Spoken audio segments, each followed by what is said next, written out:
വെള്ളാപ്പള്ളി എന്നത് നമ്മുടെ സംസ്ഥാനത്തെ ചില പ്രധാനപ്പെട്ട സാമുദായിക സംഘടനകളുടെ നേതാക്കളിൽ ഒരാളാണ്. സാമുദായിക നേതാക്കൾ അവരുടേതായ അഭിപ്രായങ്ങൾ പലപ്പോഴും രേഖപ്പെടുത്താറുണ്ട്. ഞങ്ങളതിനെക്കുറിച്ച് വ്യക്തമായ അഭിപ്രായങ്ങളും രേഖപ്പെടുത്തി പോകാറുമുണ്ട്. അതാണ് സാധാരണ നടക്കുന്നത്.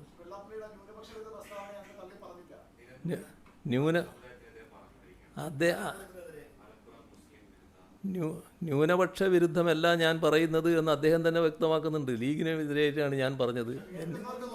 എന്നെ എന്തിനാണ് ന്യൂനപക്ഷ വിരുദ്ധനാക്കുന്നതൊക്കെ അദ്ദേഹം തന്നെ ചോദിക്കുന്നുണ്ടല്ലോ. നിങ്ങൾ പ്രചരണത്തിൻ്റെ ഭാഗമായിട്ടെടുത്താൽ ഇപ്പോൾ കേരളത്തിൽ SIR നടപ്പിലാക്കുന്നത് ഈ കേരളത്തിലെ LDF ഗവൺമെൻറ്റിൻ്റെ മുൻകൈയോടുകൂടിയാണ്. അതിന് മുഖ്യമന്ത്രിയാണ് കാരണക്കാരനെന്ന പ്രചരണം ഇവിടെ ഒരു കൂട്ടം അഴിച്ചു വിട്ടിട്ടില്ലേ? അതിലെന്തെങ്കിലും വസ്തുതയുള്ളതാണോ? ആ പ്രചരണം ബോധപൂർവം ന്യൂനപക്ഷങ്ങളെ തെറ്റിദ്ധരിപ്പിക്കാൻ വേണ്ടി അഴിച്ചുവിട്ടിയ ഒന്നാണല്ലോ. ആ പ്രചരണത്തിൻ്റെ വക്താക്കളായി നിന്നത് ശരിയായ ബുദ്ധി ജമാഅത്തെ ഇസ്ലാമിയുടേതാണെങ്കിലും അതിൻ്റെ പ്രചാരകരായിട്ട് നിന്നത് ഇന്ത്യൻ യൂണിയൻ മുസ്ലിം ലീഗുകാരല്ലേ. ഇതെല്ലാം നമ്മുടെ നാട്ടിൽ നടക്കുകയല്ലേ. അപ്പോൾ അവരവർക്ക് വേണ്ട കാര്യങ്ങൾ അവരവരും അല്ലാതെ പ്രചരിപ്പിച്ചുകൊണ്ടിരിക്കുകയാണെന്ന് അർത്ഥം. നമ്മൾ ശരിയായി കാര്യങ്ങൾ മനസ്സിലാക്കാൻ തയ്യാറാകണമെന്ന് മാത്രമേ ഉള്ളൂ.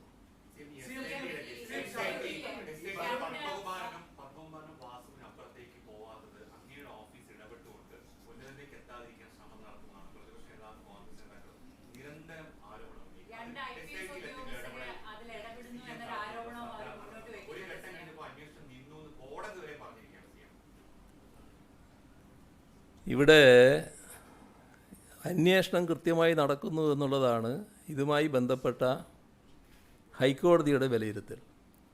ഹൈക്കോടതി ഇക്കാര്യത്തിൽ ഏതെങ്കിലും തരത്തിലുള്ള ഒരു നെഗറ്റീവായ പരാമർശം നടത്തിയെന്ന് പറയാൻ കഴിയില്ല. കാരണം ഹൈക്കോടതിയുടെ മേൽനോട്ടത്തിലാണ് അന്വേഷണം നടക്കുന്നത്.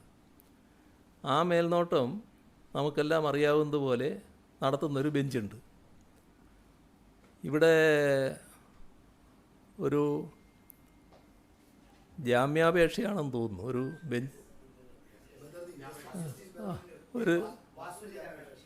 ഒരു ബെഞ്ചിൻ്റെ മുമ്പിലെത്തിയപ്പോൾ അദ്ദേഹം ചില പരാമർശങ്ങൾ നടത്തിയിട്ടുണ്ട്. അത് അന്വേഷണ കമ്മീഷനെതിരായിട്ടാണോ കേസ് കേൾക്കുന്ന ഡിവിഷൻ ബെഞ്ചിനെതിരായിട്ടാണോ എന്നത് അദ്ദേഹവും ഹൈക്കോടതിയും പരിശോധിക്കേണ്ട കാര്യമാണ്. ഞാനതിൽ മറുപടി പറയാൻ ആളല്ല. കാരണം ഞാൻ പറയട്ടെ, കാരണം അതുമായി ബന്ധപ്പെട്ട് കാര്യങ്ങളാകെ പരിശോധിച്ചുകൊണ്ടിരിക്കുന്നത് ഒരു ഹൈക്കോർട്ട് ബെഞ്ചാണ്. ആ ബെഞ്ചിൻ്റെ മുന്നിലാണ് കേസുമായി ബന്ധപ്പെട്ട ഡീറ്റെയിൽസ് എല്ലാം ഉള്ളത്. അവരാണ് ഈ അന്വേഷണ സംഘത്തെ ഇടയ്ക്ക് ബന്ധപ്പെടുകയും കാര്യങ്ങൾ പരിശോധിക്കുകയൊക്കെ ചെയ്യുന്നത്. ഇത് ജാമ്യവുമായിട്ട് ബന്ധപ്പെട്ട ചില കാര്യങ്ങൾ മാത്രം അദ്ദേഹത്തിൻ്റെ മുന്നിലെത്തിയതാണ്. അന്നേരം അദ്ദേഹം ചില പരാമർശങ്ങൾ നടത്തിയിട്ടുണ്ട്. ആ പരാമർശങ്ങൾ ഏതെങ്കിലും തരത്തിൽ അന്വേഷണ കമ്മീഷനെ ബാധിക്കുന്നൊരു കാര്യമല്ല. കാരണം അന്വേഷണ കമ്മീഷൻ നല്ല കൃത്യതയോടെ വ്യക്തതയോടെ അന്വേഷിച്ചു പോവുകയാണ്. അതിൽ ഏതെങ്കിലും തരത്തിലുള്ള നെഗറ്റീവായ പരാമർശം ഉണ്ടായി എന്ന് പറയാൻ കഴിയില്ല ഹൈക്കോടതിയുടെ ഭാഗത്ത് നിന്ന്. ഇദ്ദേഹത്തിൻ്റെ പരാമർശം എങ്ങനെ വന്നു എന്നുള്ളത് ഹൈക്കോടതി പരിശോധിച്ച് നോക്കട്ടെ എന്ന് മാത്രമേ എനിക്ക് പറയാനുള്ളൂ.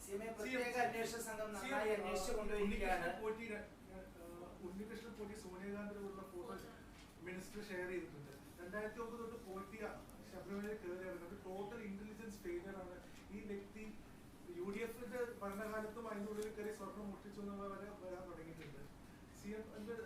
രമേശ് ചെന്നിത്തല ചോദിച്ചപ്പോൾ പറഞ്ഞത് ഉണ്ണികൃഷ്ണൻ പോറ്റി CM-ന്റെ ചെവിയിൽ എന്തോ പറഞ്ഞിട്ടുണ്ട്, അതിനെ കുറിച്ച് ചോദിക്കാനും പറഞ്ഞു. ഞാൻ മറ്റു തരത്തിൽ പറയുന്നത് ശരിയല്ലല്ലോ അല്ലേ? ചെവിയിൽ പറയുന്നതൊന്നും എൻ്റെ ചെവിയിലായിരിക്കില്ല. അത് സാധാരണ അദ്ദേഹം ആഭ്യന്തരമന്ത്രിയാക്കി ഇരുന്ന ആളാണല്ലോ. അദ്ദേഹത്തിൻ്റെ കാലത്തുള്ള ശീലം വെച്ച് പറയുന്നതായിരിക്കും. അതൊന്നും ഞാൻ പറയട്ടെ, അതൊന്നും എനിക്ക് ബാധകമായിട്ടുള്ള കാര്യമല്ല. പിന്നെ ഞങ്ങളൊരു മാന്യത വെച്ച് സാധാരണ മര്യാദ അനുസരിച്ചും ഇത്തരം കേസുകളിലൊന്നും മറ്റ് രാഷ്ട്രീയ ബന്ധങ്ങൾ ആരോപിക്കാൻ അധികം പോകാറില്ല. ഇത് ഒരു കേസാണ്. ആ കേസിൽ ആരാണോ തട്ടിപ്പ് നടത്തിയിട്ടുള്ളത് ആ തട്ടിപ്പുകാർ ഏത് കൂട്ടത്തിൽപ്പെട്ടവരായാലും നിയമത്തിൻ്റെ കരങ്ങളിൽ പെട്ട് എന്ന നിലപാട് മാത്രമേ സ്വീകരിക്കാറുള്ളൂ. ഇതുമായി ബന്ധപ്പെട്ട് ധാരാളം പേര് നല്ല കോൺഗ്രസ് ബാന്ധവമുള്ളവരാണ്, നല്ല കോൺഗ്രസിൻ്റെ ആളുകളുമാണ്. ആരുടെയും പേര് ഞങ്ങളാരും ഇതേവരെ പറഞ്ഞിട്ടില്ല. എന്താ അതിൻ്റെ ഒരു ആവശ്യമില്ല. എന്താ അതിൻ്റെ കുറ്റവാളിയാണെങ്കിൽ അന്വേഷണ സംഘം കണ്ടെത്തട്ടെ, അതുമായി ബന്ധപ്പെട്ട നിയമ നടപടികൾ സ്വീകരിക്കട്ടെ എന്ന് മാത്രമാണ്. ഇപ്പോൾ ഇതുമായി ബന്ധപ്പെട്ട് രാഷ്ട്രീയ ലാഭത്തിന് വേണ്ടി പലതരത്തിലുള്ള ചിത്രങ്ങൾ പ്രചരിപ്പിച്ചുകൊണ്ടിരിക്കുകയാണല്ലോ. അതിൽ ചിലപ്പോൾ നിങ്ങൾ നേരത്തെ പറഞ്ഞതുപോലെ എൻ്റെ പേരും എടുത്തുപയോഗിക്കുന്നുണ്ടാവും, എൻ്റെ ചിത്രങ്ങളും അതിനു വേണ്ടി വക്രീകരിച്ച് ഉണ്ടാക്കുന്നുണ്ടാവും. ഇപ്പോൾ ശബരിമല വിഷയത്തിൽ കക്ഷി രാഷ്ട്രീയം കാണാതെ നിലപാടുകൾ ഞങ്ങൾ സ്വീകരിച്ചപ്പോൾ ഇവർ നല്ല രീതിയിലും ഏതെല്ലാം തരത്തിൽ LDFനെ ഞങ്ങളെ മോശക്കാരായി ചിത്രീകരിക്കാൻ പറ്റുമോ അതിനുള്ള ശ്രമമാണ് നടത്തിക്കൊണ്ടിരിക്കുന്നത്. അതിൻ്റെ ഭാഗമായി വലിയ തോതിൽ